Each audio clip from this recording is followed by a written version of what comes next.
लोकांना तोच प्रश्न आहे की आरोह पोस्टरवर दिसत नाही आहे कुठे, काय आरोहचं नक्की काय आहे इलू इलूमध्ये. तर मुद्दा हाच आहे की एक सरप्राईज आहे. तुम्ही जेव्हा थिएटरमध्ये सिनेमा बघाल, आय थिंक ट्रेलर तुम्ही एव्हाना बघितलाच असेल, त्याच्यामधनं तुम्हाला थोडासा अंदाज आला असेल, पण थिएटरमध्ये तुम्हाला बघितल्यावरती कळेल की नक्की मी या फिल्ममध्ये कसा आहे, काय आहे वगैरे. पण छान आहे, माझा एक सरप्राईज गेस्ट अपीरन्स याच्यामध्ये आहे आणि खूप मजा आली. प्रेम हे आपल्या सगळ्यांचं लाडकं इमोशन आहे, सगळ्यात सेलेबल, सगळ्यात मी म्हणेन की ज्याला थिएटर्समध्ये पुल आहे असं इमोशन आहे आणि त्याच्यावर भाष्य नाही म्हणणार मी, पण त्याचा तुमच्या पहिल्या प्रेमाची आठवण करून देणारा हा सिनेमा आहे. सो नक्की मी म्हणेन की 31 जानेवारीला सगळ्यांनी थिएटरमध्ये जाऊन इलू इलू करा.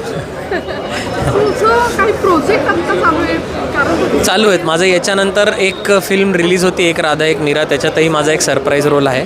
त्यानंतर वीर दौडले 7 महेश मांजरेकरांची, धर्मवीर 3 आणि अजून एक घडाघडा बोलायचं म्हणून माझी आणि भूषणची फिल्म आहे ज्यात लीड रोल्स आहेत माझे. सो ते काही प्रोजेक्ट्स आहेत चांगले.